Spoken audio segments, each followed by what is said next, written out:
Pag-alis ni Philip, naiwan si Nahit at Dina sa gitna ng tahimik na parking lot.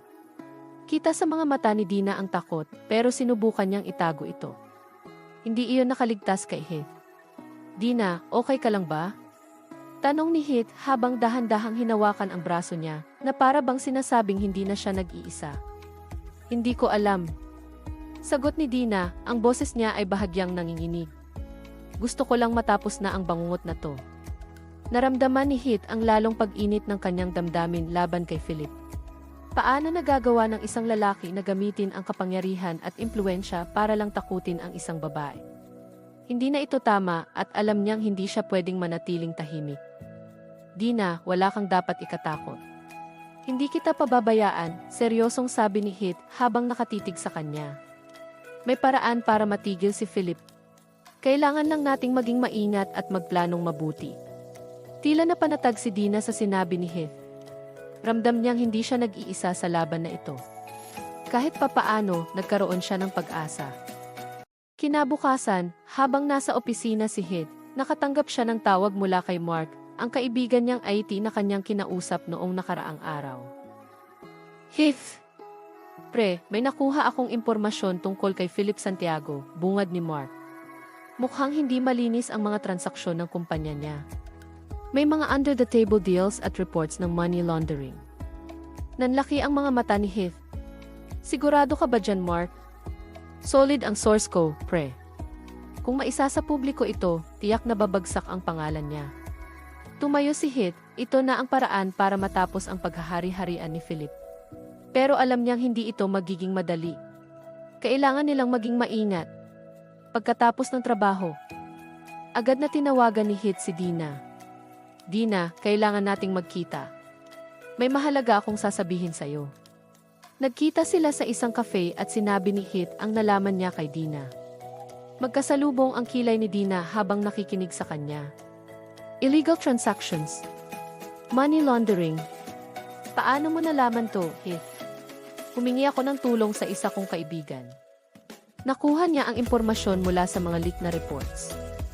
Dina, ito ang paraan para matigil si Philip. Kung malalantad ang mga kalokohan niya, hindi na niya magagamit ang impluwensya niya laban sa iyo o sa negosyo mo. Pero Heath, nag-aalalang sagot ni Dina. Delikado to, paano kung malaman niyang ikaw ang nasa likod ng lahat? Paano kung may mangyari sa iyo? Umiti siya at makikita ang determinasyon sa kanyang mga mata. Hindi ako natatakot, Dina. Ang mahalaga, matapos na ang lahat ng ito. Hindi ka na niya madidiktahan. Napatingin si Dina sa kanya at hindi nito napigilang mapahanga sa tapang niya. Sa kabila ng pagiging tahimik at simpleng lalaki ni Heath, nakita niya ang isang lalaking handang ipaglaban siya. Heath! Mahina niyang sabi, hindi ko alam kung paano kita pasasalamatan. Wala kang dapat ipagpasalamat, Dina, sagot niya na may kasamang ngiti. Basta ligtas ka. Ayos na yon sa akin. Hindi alam ni Heath at Dina na matagal na silang pinasusundan ni Philip.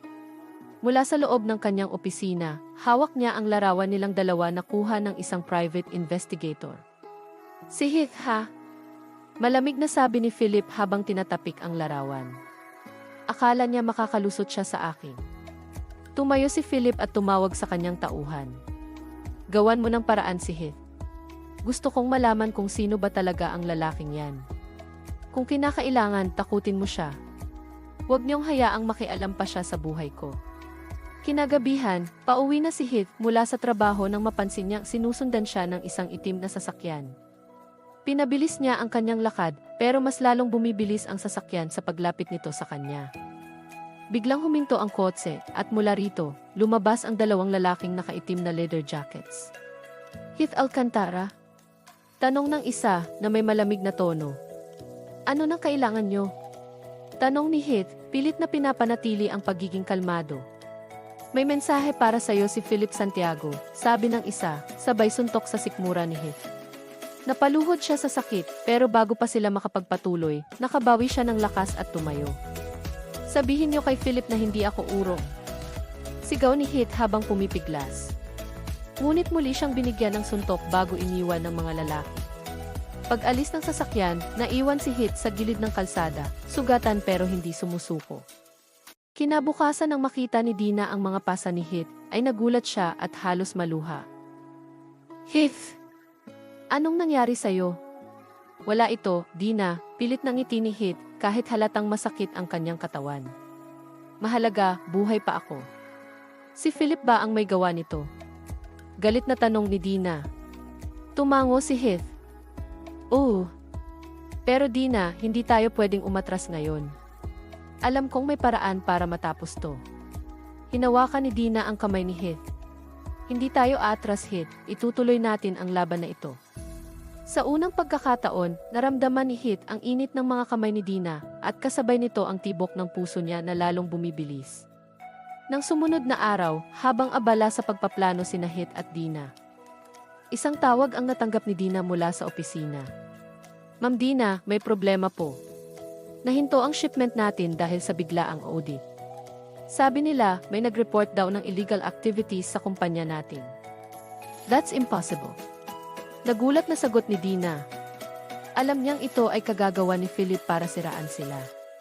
Pero bago pa siya makapagpanik, lumapit si Hit at ngumiti. Huwag kang mag-alala. May plano ako. Matatalo natin siya, Dina. At sa pagkakataong ito, hindi na siya makakalusot. Napatingin si Dina kay Hit at sa kabila ng mga problema, naramdaman niyang kaya nilang lagpasan ang lahat. Sa paglipas ng araw, unti-unti nang nalalapit ang sandaling magbabayad si Philip para sa lahat ng kanyang ginawa. Kinabukasan, mas maaga kaysa dati, nagkita sina Hit at Dina sa isang coffee shop. Hawak ni Hit ang isang folder na puno ng dokumento. Ito ang ebidensyang nakuha nila mula sa tulong ni Mark. Tumigil si Dina sa pag-inom ng kanyang kape nang makita ang seryosong ekspresyon sa mukha ni Hit. Dina, bungad ni Hit habang binubuksan ang folder. May mas malaki pa tayong natuklasan tungkol kay Philip. Hindi lang siya gumagawa ng under-the-table deals, may koneksyon din siya sa isang sindikatong kilala sa money laundering at human trafficking. Natigilan si Dina. Hindi niya inasahan na ganito kalaki ang magiging laban nila. Hit, kung totoo to, mas delikado tayo. Paano kung malaman ni Philip na may hawak tayong mga ebidensyang ito? Hindi siya titigil hanggat hindi tayo napapatahimik. Napabuntong hininga si Hit. Alam niya ang bigat ng sitwasyong ito, pero hindi na sila pwedeng umatras. Dina, kung hindi natin siya pipigilan ngayon, mas marami pa siyang masisirang buhay. Ayokong mangyari iyon.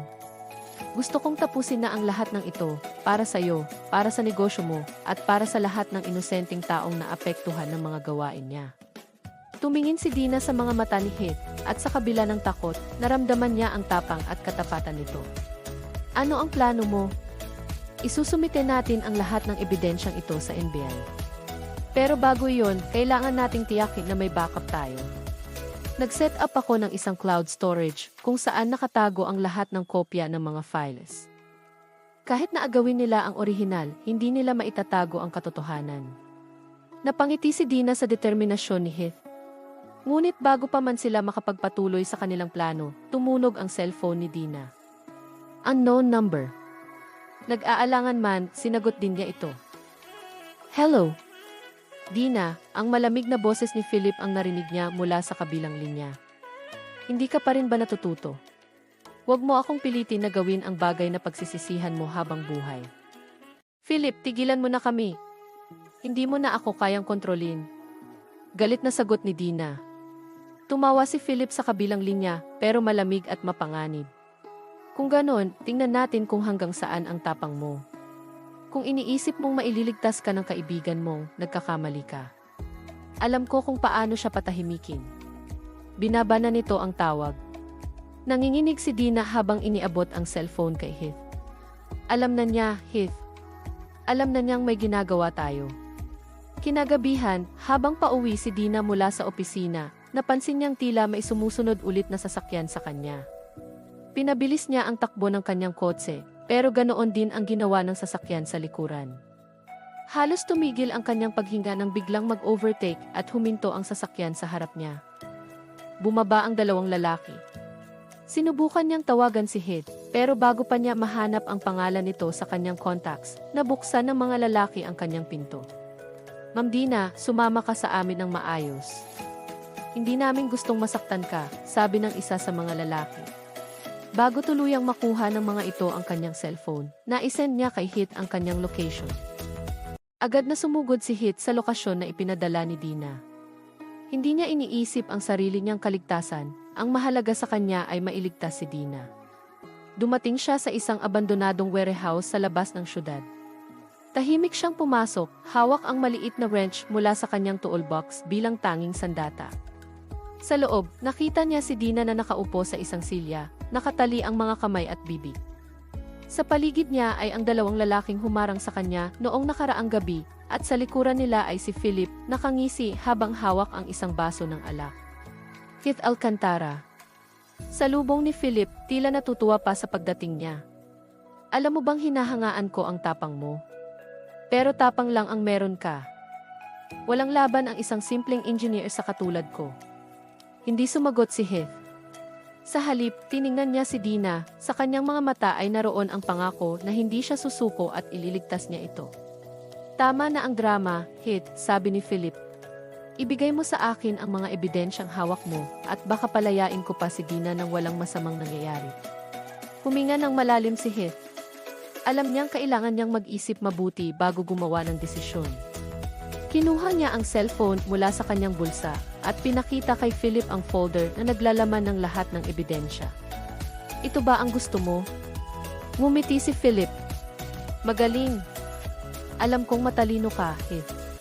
Ibigay mo sa akin yan. Pero bago pa makalapit si Philip, isang ingay mula sa labas ang narinig nila. Mga sirena ng pulis. Nanlaki ang mga mata ni Philip habang umiti si Heath. Akala mo ba bibigay ako ng ganun na lang? Sabi ni Heath. Ilang segundo bago ako pumasok dito, ipinadala ko na ang eksaktong lokasyon mo sa mga pulis. Dumating na ang araw mo, Philip. Nagpanik si Philip at ang kanyang mga tauhan. Sinubukan nilang tumakas, pero mabilis na pinaligiran ng mga otoridad ang warehouse. Hinuli si Philip. Sa wakas, natapos na ang kasamaan nito. Makalipas ang ilang linggo, ligtas na si Dina at ang negosyo ng kanilang pamilya ay unti-unting bumalik sa normal. Malinis na ang pangalan ng kumpanya at ang ebidensya laban kay Philip ay matibay na patunay na hindi na siya makakabangon mula sa kanyang pagkakamali. Nasa veranda si Dina ng kanilang bahay nang dumating si Heath, bit-bit ang 2 tasa ng kape. Para sa isang bagong simula, sabi ni Heath habang inaabot ang isang tasa kay Dina. Umiti si Dina at sa unang pagkakataon, naramdaman niyang malaya na siya sa lahat ng takot. Heath, hindi ko magagawa to nang wala ka. Salamat sa lahat. Umiti si Heath pero sa likod nito ay ang tinatagong damdaming na hindi niya masabi. Dina, kahit kailan handa akong tumulong sa iyo. Habang magkatabi silang umiinom ng kape, tila nagkaroon ng bagong sigla ang mundo nila. Hindi na ito tungkol sa laban kay Philip, ito na ang simula ng isang bagong kabanata. Sa mga sumunod na buwan, unti-unting bumalik sa normal ang buhay ni Heath at Dina. Ang dating magulong sitwasyon ay napalitan ng katahimikan, pero sa kabila ng lahat ng nangyari, may isang bagay na nagbago. Ang kanilang relasyon. Hindi na lang simpleng pagtutulungan ang namamagitan sa kanila. Naroon ang mga tahimik na sandaling puno ng kahulugan, ang mga ngiting hindi maipaliwanag, at ang mga yakap na tila nagiging mas mahigpit sa bawat araw na lumilipas. Isang hapon, habang nag-aayos si Dina ng kanyang opisina, biglang pumasok si Heath, bit-bit ang isang maliit na kahon na mailaman na iba't ibang electrical tools. Heath?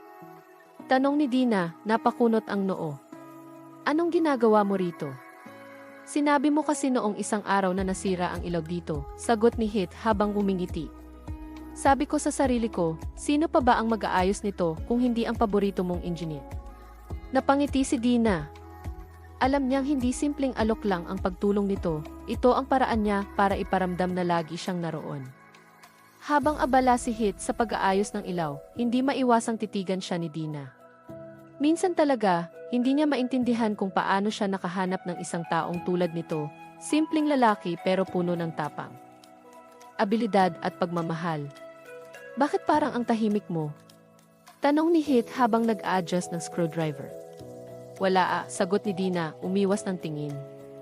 Iniisip ko lang kung ano na kaya ang mangyayari sa atin ngayon. Tumigil si Heath sa ginagawa at tumingin kay Dina. Ano bang ibig mong sabihin? Heath! Mahina niyang simula, alam kong marami na tayong napagdaanan. Pero minsan iniisip ko, paano kung hindi ka dumating sa buhay ko? Paano kung wala ka noong panahong iyon? Ngumiti si Heath, pero may lungkot sa kanyang mga mata. Kung hindi man ako dumating, Dina, sigurado akong makakahanap ka pa rin ng paraan para labanan si Philip. Ikaw ang pinakamatapang na babaeng nakilala ko. Napayuko si Dina, pilit na itinatago ang pamumula ng kanyang pisngi. Hindi ko alam kung totoo yan, Heath. Pero ang alam ko lang, hindi ko kakayaning mag-isa. Salamat talaga. Kinabukasan, nagulat si Dina nang makita si Heath na naghihintay sa harap ng opisina niya, may bitbit na bouquet ng mga sunflowers. Hindi niya maiwasang mapangiti. Heath, anong ginagawa mo rito? Tanong ni Dina habang nilalapitan siya. May nais lang akong itanong, sagot ni Heath, halatang kinakabahan. Inabot niya ang mga bulaklak kay Dina. Ano iyon? Tanong ni Dina, sabay tanggap sa bulaklak. Pwede ba kitang yayain? Sa isang date, nanlaki ang mga mata ni Dina. Hindi niya alam kung magugulat, matatawa o kikiligin. Pero sa loob niya, alam niyang matagal na niyang hinihintay ang sandaling ito. Sigurado ka ba, Heath? Biro niya, kahit halata sa mukha niya ang kilig. Umiti si Heath, halatang mas nahihiya. Oo. Pero kung ayaw mo, okay lang din, ayos na naman ako na lagi kitang kasama kahit hindi. Heath, puto ni Dina habang humahagiki. Oh, lalabas tayo. Dinala ni Heath si Dina sa isang tahimik na lugar malapit sa dalampasigan. Simpleng picnic ang inihanda niya, isang kumot, ilang homemade sandwiches, at 2 baso ng juice. Hindi ito marangya, pero gusto kong maging simple at tahimik ang unang date natin, sabi ni Heath habang inaayos ang mga pagkain. Perfect ito, sagot ni Dina habang nakatingin sa dagat. Matagal ko nang hindi nararamdaman ang ganitong kapayapaan. Habang kumakain sila, hindi maiwasan ni Heath na titigan si Dina.